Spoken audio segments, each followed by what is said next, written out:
Beverly Hills bleeds. August 20th, 1989. José and Kitty Menendez are butchered in their lavish den, shotguns shredding their American dream. Their sons, Lyle and Erik, confess, swearing abuse drove their hands. Greed or fear? Shotgun shells and lies litter the scene, igniting a trial that bears wealth's ugliness and family's darkest corners. Media swarms, justice stumbles, and two graves cry for truth. Did privilege shield a crime, or pain spark a tragedy? José's empire and Kitty's silence demand answers. Step into the horror. This case unmasks a broken elite. August 20th, 1989, a 911 call shatters Beverly Hills calm. Lyle Menendez, 21, sobs, "Someone killed my parents." Beverly Hills emergency. Yes, police. What's the problem? What's the problem? What's the problem? Someone killed my parents. Pardon me? Someone killed my parents. What? Who? Are they still there? Yes. The people... No. Were they shot? Hey, man, Were they shot? Yes. They were shot? Yes. What happened? Police rushed to 722 North Elm Drive, finding José, 45, and Kitty, 47, in their den, blasted 14 times with Mossberg 12-gauge shotguns. José's skull is shattered, brains on the TV. Kitty's face, obliterated, slumps beside him. Blood pools 3 feet wide. 15 shell casings litter the Persian rug. No forced entry points to insiders. Detective Les Zoller notes Lyle and Erik, 18, oddly composed, claiming they found the bodies post-movie. Neighbor Adele Leroux heard pops at 10 p.m., mistaking them for fireworks. José's RCA deals spark early mob hit theories, but Lyle's Rolex and Erik's tennis racket raised doubts. Forensics reveal contact wounds, shots at point-blank range. The scene's brutality shocks even veteran cops. Was this rage or calculation? José Menendez, born 1944 in Havana, escaped Castro's Cuba at 16, working as a dishwasher before earning millions at RCA Records. Kitty, born Mary Louise Anderson in 1941, met José at Southern Illinois University, marrying in 1963. They raised Lyle, 1968, and Erik, 1970, in Princeton, New Jersey, then Beverly Hills opulence. José demanded perfection, tennis prodigies, Ivy League paths, but neighbors noted his yelling fits. Kitty, once vibrant, turned to Valium, her 1987 diary confessing, "I'm trapped." Lyle wore a toupee at 14, hiding baldness to please José. Erik's panic attacks, documented by school counselors, hinted at fear. In 1988, Lyle's Princeton plagiarism scandal and Erik's Calabasas burglaries strained the family. Like Casey Anthony's home, tension simmered beneath wealth. Was abuse brewing? After the murders, Lyle and Erik burned through $700,000 in 6 months. $15,000 Rolexes, a $60,000 Porsche Carrera, and a $40,000 Princeton condo for Lyle. Erik hires a $50,000 tennis coach, dreaming of pro status. Lyle buys Chuck's Spring Street Cafe, a Buffalo Wings venture. They hit LA's Roxbury Club, paparazzi trailing, a vacation in Cancun, spending $10,000.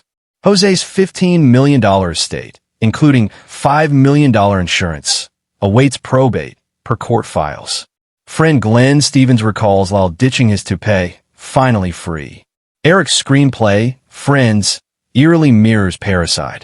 At the August 25th funeral, Lyle's wails contrast Erik's blank stare per mourner Karen Foster. Like JonBenet Ramsey's case, wealth fuels suspicion.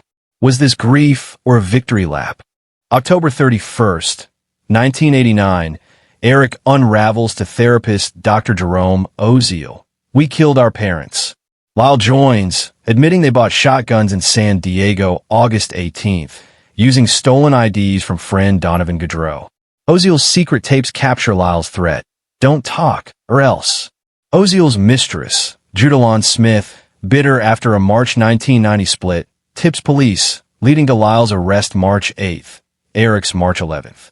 The tapes, initially protected by privilege, are admitted after Smith testifies Oziel feared for his life. The brothers claim José molested them, Lyle from age 6, Erik from 8, while Kitty ignored it. Like Lorena Bobbitt's abuse defense, their claims shock. Police find no abuse records, only wealth. Was this a scripted excuse? Detectives Les Zoller and Tom Linehan trace the shotguns to Big 5 Sporting Goods, San Diego, confirming fake IDs.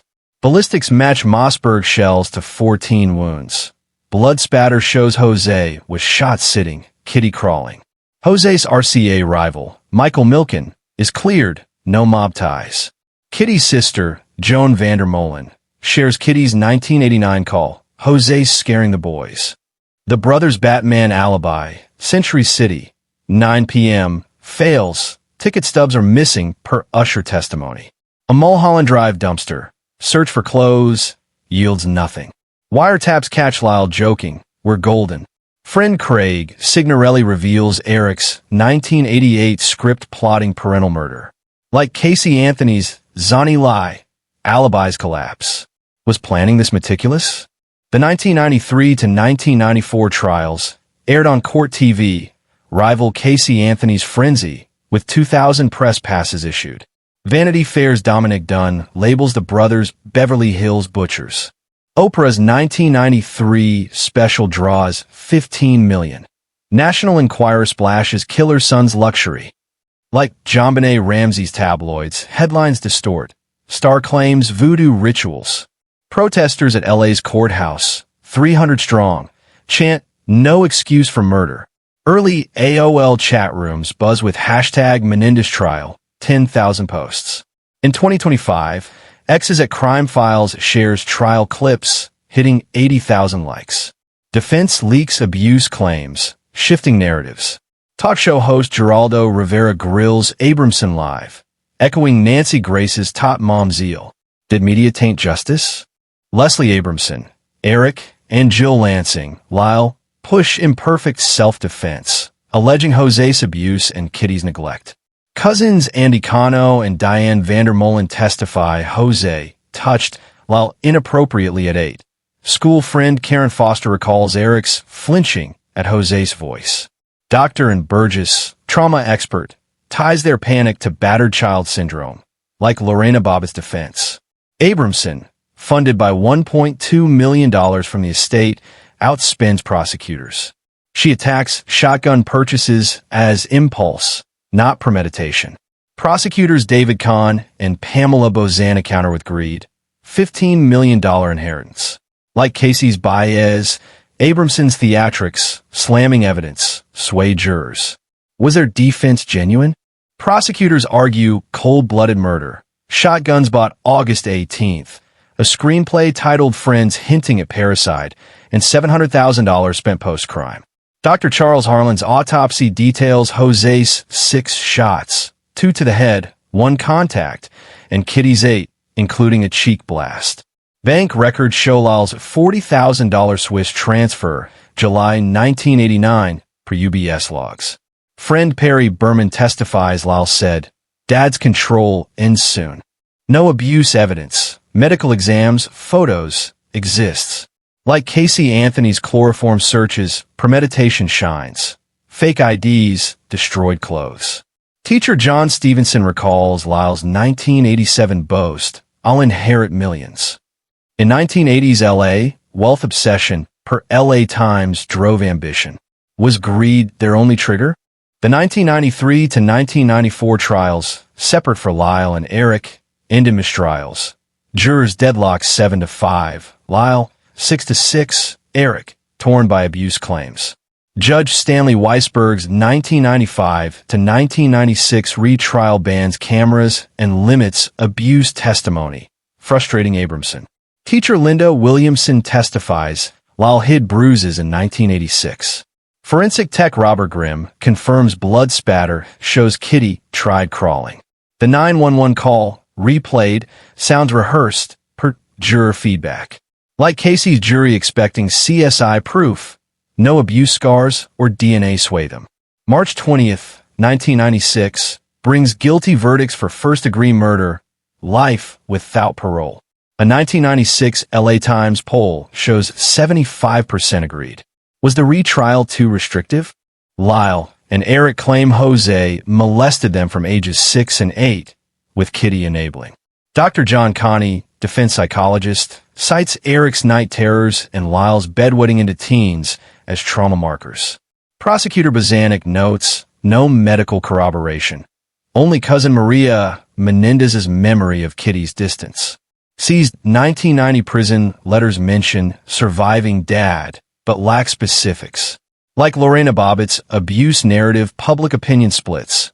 A 1993 Gallup poll shows 65% saw greed, 25% believed abuse.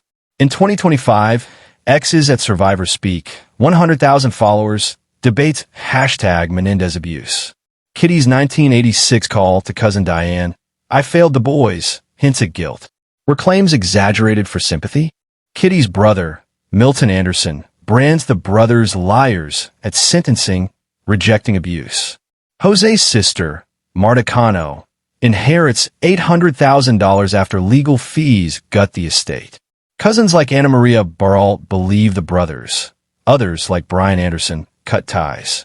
Like Casey Anthony's fractured Anthony's, family secrets spill. Kitty's 1988 letter to José, "Stop controlling them," was read in court. Lyle's 1990 jail call to Aunt Joan Vandermolen, "We were terrified," airs on hard copy. In 2025, Anna Maria's resentencing petition cites a 1987 school report of Erik's unexplained injuries. A 1993 People poll shows 70% saw the family as toxic. Did dysfunction breed murder? March 20th, 1996, Judge Weisberg's gavel falls. Lyle and Erik, guilty of first-degree murder, face life without parole. No cameras, unlike Casey's Circus, but 1,200 crowd LA's courthouse, per LA Times, split between justice cheers and abuse ignored cries. Abramson storms out. Con claims victory for victims. Juror Hazel Thornton's 1995 book Hung Jury cites greed as decisive. A 1996 CNN poll shows 78% back the verdict, less divisive than Casey's 90% outrage. Post-trial, juror Robert Rand tells Dateline, 1996, no abuse proof sealed it. Like JonBenét's unsolved case, public anger lingers. Was justice served or skewed?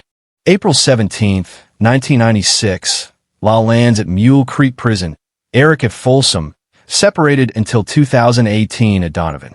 Appeals, citing Oziel's tapes and Weisberg's rulings, fail in 2005. The $15 million estate shrinks to $1 million, split with Kitty's kin. Lyle marries Rebecca Sneed, 2003. Erik weds Tammy Sackelman, 1999, whose 2005 book They Blame Me defends him. A 2024 resentencing motion, pushed by DA George Gaskin, cites a 1988 letter from Erik to cousin Andy Cano alleging abuse, plus Roy Rossello's 2023 Menudo claims against José.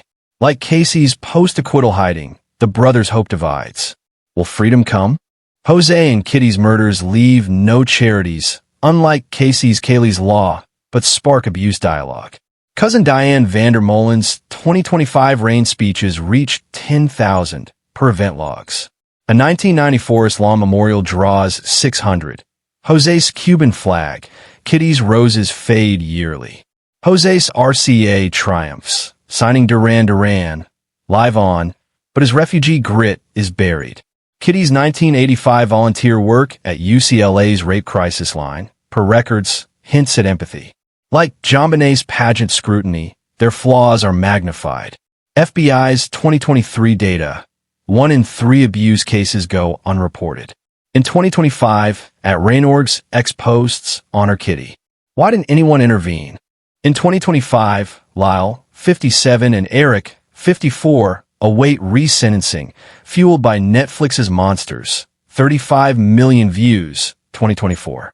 X's at Menendez Truth polls 75% for release, citing abuse. At Justice for José, with 50,000 followers, demands life terms. A 2025 ABC 2020 special, viewed by 6 million, probes Oziel's tapes. Like Casey's TikTok hate, the brothers' prison talks split fans. Lyle's yoga classes, Erik's playwriting earned praise, per prison logs. Roy Rossello's 2023 Menudo allegations against José gained traction, per Variety. A 2024 habeas petition cites a 1986 nanny's affidavit of Lyle's bruises. Will justice shift or hold firm? José and Kitty's blood haunts 2025. Like Casey Anthony's acquittal, the Menendez convictions exposed justice's cracks. FBI's 2023 data shows 1 in 4 murder trials hinge on motive disputes. Media, from Oprah's 15 million viewers to X's at Crime Files, 90,000 posts, 2025, peddled drama over facts. Abuse festers, CDC's 2023 stats. 1 in 5 kids face trauma, half unreported. Resentencing stirs hope, but graves stay cold.